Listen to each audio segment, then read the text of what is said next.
अच्छा ये बताइए, जब चीरहरण हो रहा तो वहाँ कोई नहीं है क्या? सब है। बोलो, क्या कोई धर्मात्मा नहीं है वहाँ? देश के अंदर धार्मिक संगठन नहीं है? बोलो जोर से। तो कहाँ है वो? बहुत ध्यान दो, हम महाभारत का प्रसंग सुना रहे हैं भाई।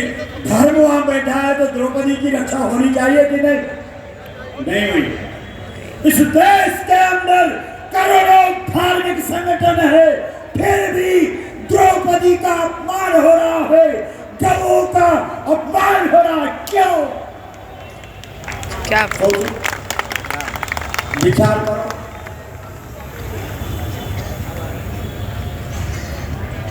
क्योंकि ये धार्मिक संगठन,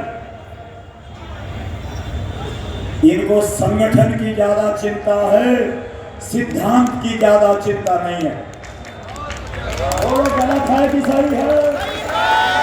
हमारे संगठन का विस्तार होना चाहिए, हमारा संगठन बड़ा होना चाहिए, और सिद्धांत की कब तिलांजलि दी जाती है पता ही नहीं लगता। हम तो बंधे हुए हैं जी, हम तो नहीं कर सकते द्रौपदी की रक्षा। नीचे सिर करके बैठे। द्रौपदी समझ गई इन लोगों को सिद्धांत की चिंता नहीं है, ये नहीं करेंगे मेरी रक्षा, इनको अपने संगठन की चिंता है, अपने संगठन के जो नियम कानून है उसकी चिंता है। इसलिए द्रौपदी आगे बढ़ी और उस सभा में केवल धर्म नहीं है, जब वो आगे बढ़ी तो वहां बड़े बड़े आचार्य बैठे हैं कि नहीं है? बोलो। द्रोणाचार्य, कृपाचार्य, सारे आचार्य हैं कि नहीं है? फिर भी द्रौपदी का चीरहरण हो रहा है। इस देश के अंदर आचार्य हैं कि नहीं है? अरे हम पहले नंबर पे हैं। बोलो। हम आचार्य हैं, हम गुरुकुल से पढ़े हैं, व्याकरण आचार्य हैं, श्रीमद् भागवत और राम कथा बोलते हैं, आचार्य हैं हम। लेकिन कैसे आचार्य हो कि द्रौपदी का चीरहरण हो रहा और तुम आचार्य बने बैठे हो? बहुत ध्यान दीजिए, सोचिए जरा। चिल्लाई द्रौपदी बचाओ, हे आचार्यों मेरी लाज बचाओ, मेरा अपमान हो रहा है, मुझे सम्मान दिलाओ। कोई उठा? क्यों नहीं आए ये आचार्य सामने? क्योंकि ये राज सत्ता से अनुदान प्राप्त करते हैं।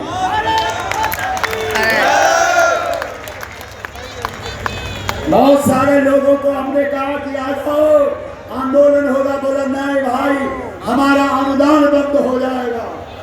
हमने कहा हमने आज तक इस देश के अंदर 337 गौधामों की स्थापना की, लेकिन कहीं सरकार से अनुदान नहीं मांगा। ऐसे क्रांतिकारी संत लोगों पर भारत माता की, भारत माता की। संत खो चुके हैं, संत बिक चुके हैं, चुके हैं, सत्ता के अधीन हो चुके हैं। ऐसे संत भी सुनते हैं, ऐसे संत भी बोलो गौ माता की। गाडरवाड़ा मध्य प्रदेश में जय माता। एक चेन्नई बोर्ड के उपाध्यक्ष कथा में बैठे 5 दिन ध्यान से सुनो। गाडरवाड़ा से भी, यहाँ से वहां से भी कुछ लोग आ रखे होंगे, एकदम पास में सट के इधर घूम के मध्य प्रदेश। जब 5वें दिन हम अपने आवास से नीचे आ रहे थे तो उन्होंने बहुत सारे कागज अपने हाथ पर रखे थे। हमारे आचार्य हमारे साथ थे, वो जो नीचे बैठे हैं, वो हाथ खड़ा करो। और उन्होंने कहा महाराज जी मैं 5 दिन गौ कथा से बड़ा प्रभावित हूँ, और आपने यहाँ साइन करना है। हमने कहा ये कागज है क्या, पहले ये बताओ। बोला कुछ नहीं करना, आपने हस्ताक्षर करना है और ये बताना है कि कितनी गौएं हैं और कितने गौधाम हैं। हर एक गाय को 50 रुपए दिन के हिसाब से दूंगा और हर गौधाम को 1 साल में उसका शेड डालने के लिए 10 लाख रुपए दिलाऊंगा, क्योंकि मैं कथा से प्रभावित हूँ। हमने कहा आपने अपनी बात कह दी। बोला हाँ कह दी। हमने कहा आप ये बताओ 5 दिन में कथा में कहीं अनुदान की बात आई है? चुप हो गए, बोला नहीं आई है। तो हमने कहा हमने तो सम्मान मांगा है, सम्मान दिला दो, अपना अनुदान अपने पास रखो। बोलो गौ माता की। भाई बहनों, समस्या तब नहीं है जब सामने राम के रावण आता है, समस्या तब होती है जब राम के सामने परशुराम आता है। यस, आ गई समझ में? आ गई। क्योंकि राम और रावण जब आमने सामने है तो कुछ लोग राम के, जो धर्म वाले होंगे राम के साथ खड़े हो जाते हैं, जो अधर्म वाले होंगे और रावण के साथ खड़े होते हैं। लेकिन जब राम और परशुराम आमने सामने, तब इन धर्मात्माओं की प्रजा की क्या हाल होती होगी। बोलो किधर जाए, किधर जाए, किधर जाए। वही स्थिति आज है। बोलो गौ माता की। गौ माता। कुल मिलाकर के हिराचार्य चुप रहे, कुछ नहीं किया है, समझ गए, आगे बढ़ी। और वहां साधुओं का प्रतिनिधित्व, तपस्वियों का प्रतिनिधित्व, ब्रह्मचारियों का प्रतिनिधित्व, सन्यासियों का प्रतिनिधित्व, सबका प्रतिनिधित्व करने वाला महादिग्गज बैठा है, जिसे लोग गंगा के पुत्र के रूप में जानते है कि नहीं है? बोलो है। क्या नाम है उनका? अरे ताकत में भी दादा है, रिश्ते में भी दादा है और इलाके में भी दादा है कि नहीं है? बोलो। तो दादा के पास जाकर के कहा कि तुम तो बचा लो द्रौपदी को। तो दादा की गर्दन नीचे हो गई। हुई कि नहीं हुई? हो गई। तो दादा तेरा तो कुछ लेना देना नहीं, तू ही उठ जा, तू ही बचा ले द्रौपदी को। लेकिन बचाया? बोलो नहीं। बार बार साष्टांग दंडवत प्रणाम करो ज्योतिषपीठ शंकराचार्य जी के चरणों में, जिन्होंने आज इस मंच की लाज रख दी, अपनी भक्ति की दे करके 8 लोगों को आशीर्वाद देने लगा।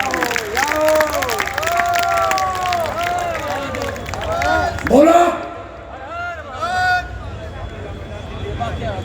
विचार करके देखो।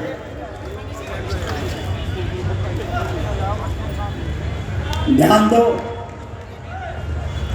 दादा ने गर्दन नीचे कर दी, तब आप द्रौपदी क्या कहाँ जाए? क्योंकि जो आखिरी उम्मीद थी वो तो खत्म हो गई।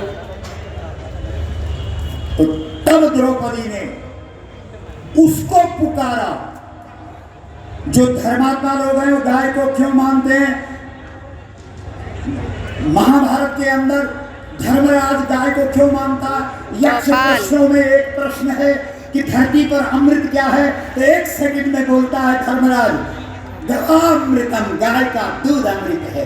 तुम गाय को इसलिए मानते हो कि उसका दूध कामता है, तुम गाय को इसलिए मानते हो कि उसका गोबर कामता है, तुम गाय को इसलिए मानते हो कि गाय का मूत्र कामता है। लेकिन अब उसकी जरूरत है जो न गाय का दूध देखता है, न गाय का घी देखता है, न गाय का मूत्र देखता है, जिसका रिश्ता गाय के साथ केवल मां का है। और उसे श्रीमद् भागवत में माधव शब्द से पुकारा गया। बोलो पुकारा गया नहीं? हमारे यहाँ व्याकरण में धव धातु दौड़ने अर्थ में प्रयुक्त होती है। मां मां कह करके जो गायों के पीछे भागता है, जिसने गाय को अपना मां मान लिया है, वही माधव श्री कृष्ण। और जो भारत के अंदर गौ माता को मां का सम्मान दिलाने के लिए, राष्ट्र माता का सम्मान दिलाने के लिए खड़े हैं, वही लोग गौ रक्षा कर सकते हैं, दूसरे नहीं। और सारे प्रयोग हो चुके हैं, यही प्रयोग बाकी और यह जारी है। और शीघ्र भारत सरकार इस पर चिंतन करे, मनन करे और गौ माता को राष्ट्र माता का सम्मान दे। अन्यथा इस भारत की भूमि से दिव्य शक्तियां अभी लुप्त नहीं हुई हैं, गुप्त नहीं हुई हैं, सुप्त नहीं हुई है। बोलो गौ माता की, गौ माता, गौ माता। हम जाते हैं हमारे कल के श्रीमान साधु संत सम्माननीय हमारे बीच में है। मैं आप लोगों